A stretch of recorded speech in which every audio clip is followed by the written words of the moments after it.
If you have a connection to Switzerland through your family or your partner and want to make it official by becoming Swiss yourself, this is how you can go about it. Even if you can't yodel, or play the Alp horn, or throw a big stone a long way, citizenship may well be within your reach.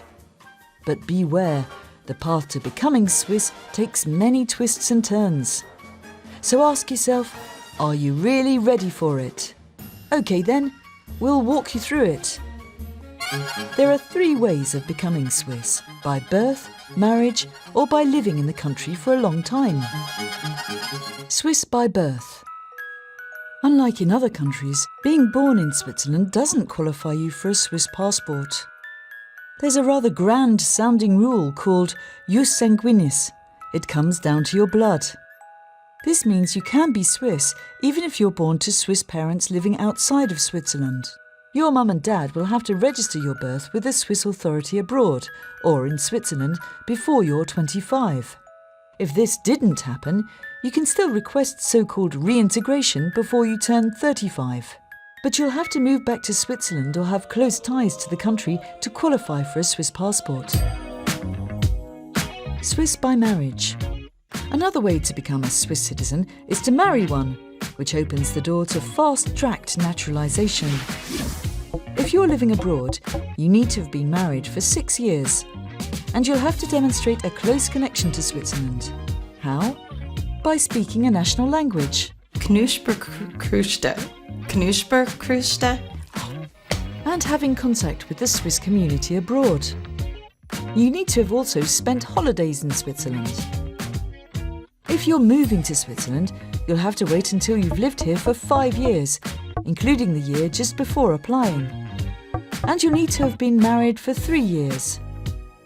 Applicants in a registered partnership with a Swiss can also speed up the procedure. Like married people, you'll need to have lived in Switzerland for at least 5 years, including the year just before applying. You'll need to have lived with your registered partner for at least 3 years. Registered partners cannot presently become Swiss while living abroad. If you're not married to a Swiss and you weren't born to Swiss parents, you can still get citizenship after living in Switzerland for at least 10 years. 3 of these years need to be in the 5 years prior to making the application.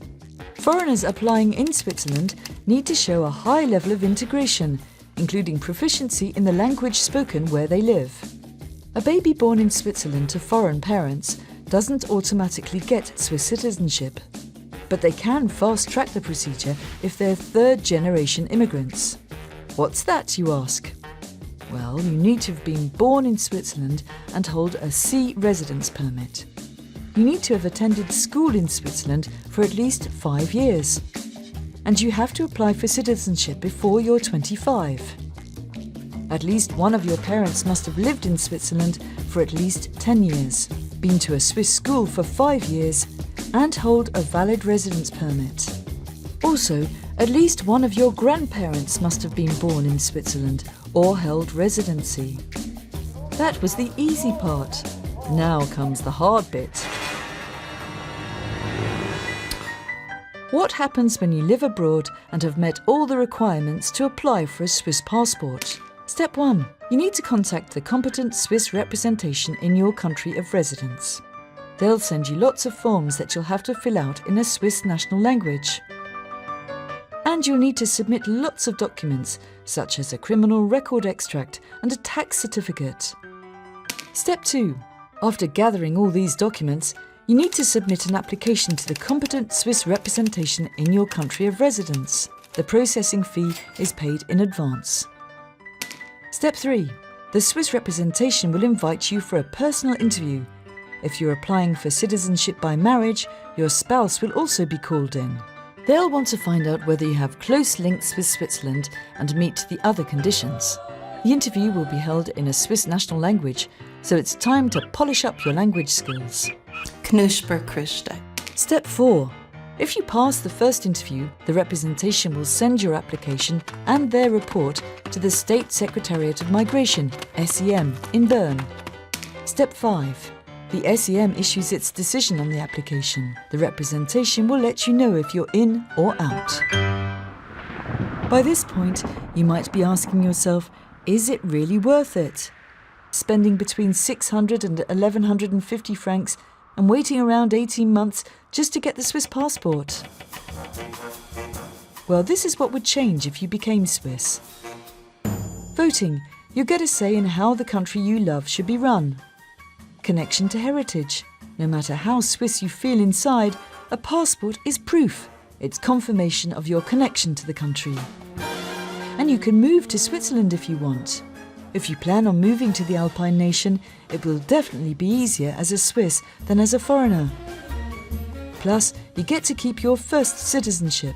Whether a naturalized person loses their previous citizenship depends upon the other country in question. Of course, with rights also come obligations. When turning 18, Swiss men are called up to undertake military service, or they can decide to do civilian service instead, like helping out farmers, for example.